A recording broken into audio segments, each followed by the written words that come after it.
UPPCL Dakshinanchal और पूर्वांचल विद्युत वितरण निगमों में पीपीपी मॉडल पर फंसा पेंच, नए सिरे से तैयार होगा पीपीपी मॉडल का मसौदा, एनर्जी टास्क फोर्स में मसौदे को दोबारा भेजने की तैयारी। हाँ दोस्तों, दक्षिणांचल और पूर्वांचल विद्युत वितरण निगमों में जो पीपीपी मॉडल लागू किया जाना है उसको लेकर के पेच फंस गया है। आखिर क्यों फंसा है पेच, इस वीडियो में हम देखेंगे। मैं अजय आप सभी का स्वागत करता हूं आपके अपने चैनल स्टडी विद एपीएस में। तो चलिए दोस्तों देखते हैं क्या है पूरा मामला। यहाँ पर आप देख सकते हैं नए सिरे से तैयार होगा पीपीपी मॉडल का मसौदा, बिजली निजीकरण, वित्तीय और कानूनी अड़चनों को किया जाएगा दूर, पावर ऑफिसर्स एसोसिएशन का आरक्षण पर कुठारघात का आरोप, बिजली पंचायत में टोरंट का करार और निजीकरण रद्द करने का प्रस्ताव पारित। पूर्वांचल और दक्षिणांचल को पीपीपी मॉडल पर चलाने के लिए तैयार किए गए मसौदे में कई तरह के वित्तीय और कानूनी अड़चनें आड़े आ रही हैं।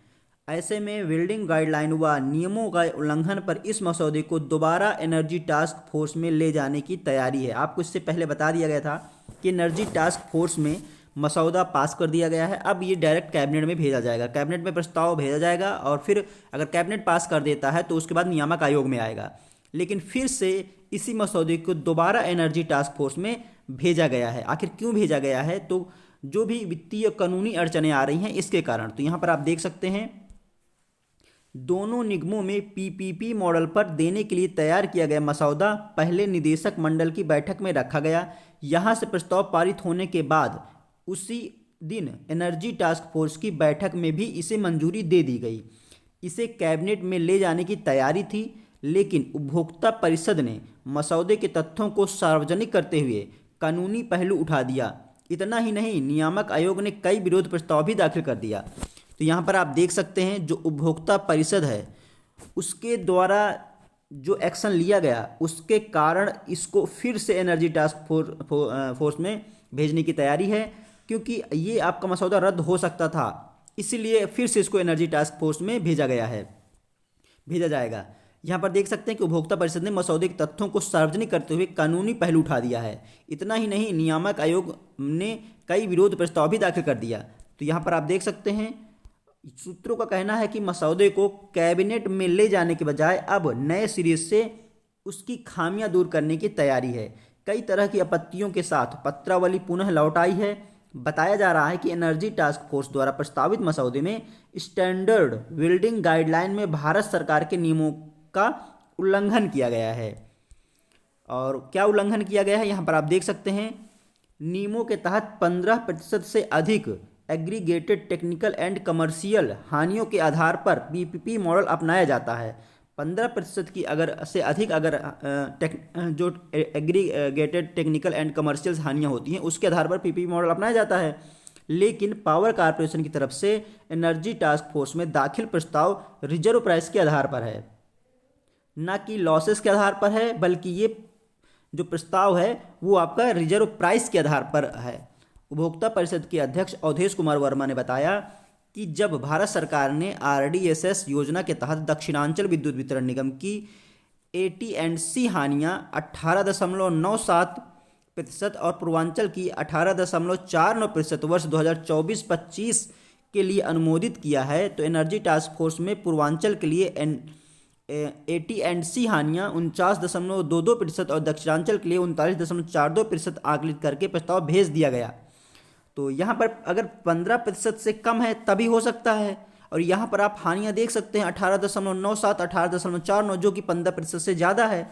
तो इसलिए इसमें पीपीपी मॉडल नहीं अपनाया जा सकता। तो इसी कारण से और साथ ही साथ जो रिजर्व प्राइस के आधार पर भेजा गया है, अगर इसको एटी&सी हानियों के अगर प्रस्ताव से भेजा जाता तो ये आपका पास ही नहीं होना चाहिए था, लेकिन इसको जो है प्राइस के आधार पर भेजा गया है, इसलिए ये पास नहीं हो पाएगा। अगर ये कैबिनेट ने पास भी कर दिया तो आपका जब ये नियामक आयोग में आएगा तो वहाँ इसको पास ही नहीं किया जाएगा। ये इस वजह से पेच फंसा हुआ है, जिसके कारण से इसको फिर से जो भी वित्तीय और कानूनी अड़चनें हैं इनको दूर किया जाएगा। तो फिर से इसमें टाइम लगेगा, अब देखना होगा कि आगे क्या होता है। यहाँ पर आप देख सकते हैं कि रक्षा मंत्री सहित कई नेताओं को भेजा गया है ज्ञापन। राज्य विद्युत परिषद जूनियर इंजीनियर संगठन ने निजीकरण प्रस्ताव को वापस लेने की मांग को लेकर के मंगलवार को रक्षा मंत्री राजनाथ सिंह सहित कई नेताओं को ज्ञापन भेजा है। और यहाँ पर देख सकते हैं जो पावर ऑफिसर्स एसोसिएशन का है उसका लगातार आरक्षण को लेकर के आरोप लग रहे हैं। उसके बाद यहाँ पे बिजली पंचायत में टोरंट का करार और निजीकरण रद्द करने का प्रस्ताव पारित। विद्युत कर्मचारी संयुक्त संघर्ष समिति के दक्षिणांचल और पूर्वांचल विद्युत वितरण निगमों के निजीकरण के खिलाफ दक्षिणांचल के एमडी कार्यालय परिसर में मंगलवार को बिजली पंचायत की। इसमें कर्मचारियों ने निजीकरण आगरा में टोरंट पावर के फ्रेंचाइजी करार को रद्द करने का प्रस्ताव पारित किया। बिजली कर्मचारियों ने घोटाले की जताई आशंका। तो बिजली कर्मचारियों द्वारा घोटाले की आशंका जताई जा रही है। निजीकरण को कर्मचारियों ने घोटाला बताया और कहा कि सीएजी से कैग से ऑडिट कराकर संपत्तियों की कीमत तय की जाए। पंचायत में पावर कॉर्पोरेशन के चेयरमैन का आरोप लगाया गया है कि औद्योगिक घरानों को 10 लाख करोड़ की संपत्तियां सौंपी जा रही हैं। इस तरीके से लगातार जो बिजली कर्मियों का जो संगठन है उन सब का आरोप जो लगा रहे हैं कॉर्पोरेशन के ऊपर। यहाँ पर आप देख सकते हैं कर्मचारियों ने काली पट्टी बांध 1 घंटे किया अतिरिक्त काम। तो कर्मचारियों द्वारा 1 घंटे अतिरिक्त काम किया गया काली पट्टी बांध करके। यहाँ पर देख सकते हैं पूर्वांचल और दक्षिणांचल विद्युत वितरण निगमों के निजीकरण प्रस्ताव के विरोध में मंगलवार को संविदा कर्मचारियों ने हाथ में काली पट्टी बांधकर विरोध जताया। कर्मचारियों ने 1 घंटे अतिरिक्त कार्य किया। मजदूर संगठन के प्रदेश प्रभारी पुनीत रॉय ने बताया कि लखनऊ में एचएल डिवीजन के तीनों sub station Laplace, Secunderabad, Utrethia समेत अन्य स्थानों पर विरोध प्रदर्शन हुआ। प्रदर्शन में जिला अध्यक्ष शिवरतन के नेतृत्व में मनीराम, दयाराम, विनोद कुमार विश्वकर्मा आदि शामिल हुए। कर्मचारी महासंघ के मीडिया प्रभारी विमल चंद्र पांडे ने बताया कि कर्मचारियों का ओटीएस योजना को सफल बनाने का संकल्प लिया। तो इस तरीके से अपना विरोध प्रदर्शन जो संविदा कर्मचारी हैं उनके द्वारा किया गया है ये। तो इस तरीके से आपने देखा कि दक्षिणांचल और पूर्वांचल विद्युत वितरण निगमों में जो पीपीपी मॉडल लागू किया जाना है उसको लेकर लगातार पेच फंस रहा है। और मैंने आपको बताया कि किस कारण से पेच फंस रहा है। तो अब फिर से दोबारा जो इस मसौदे को तैयार किया जाएगा, फिर इसको जो है एनर्जी टास्क फोर्स में इसलिए भेजा गया है। और उसके बाद ये फिर एनर्जी टास्क फोर्स के बाद जब जो भी इन मसौदे में पेच फंसे हुए उनको सही करके फिर इसको कैबिनेट में भेजेगा। तो इसमें अभी टाइम लगने वाला है। अगर जिसके अकॉर्डिंग मैंने आपको बताया कि लॉसेस अगर 15% से नीचे होगा तभी होता है पीपीपी मॉडल, अगर ऊपर है तो फिर पीपीपी मॉडल नहीं अपनाया जा सकता है। इसको लेकर के देखते हैं आगे क्या निर्णय आता है, क्या मसौदे में क्या परिवर्तन किया जाता है। जो भी अपडेट होगी मैं आप लोगों से लगातार शेयर करता रहूँगा। तो ये महत्वपूर्ण अपडेट थी आपकी यूपीपीसीएल में जो पीपीपी मॉडल अपनाया जाना है दक्षिणांचल और पूर्वांचल विद्युत निगम में उससे संबंधित। और लगातार आप जो भी कर्मचारी हैं और अधिकारी हैं उन सब का जो है विरोध प्रदर्शन लगातार जारी है।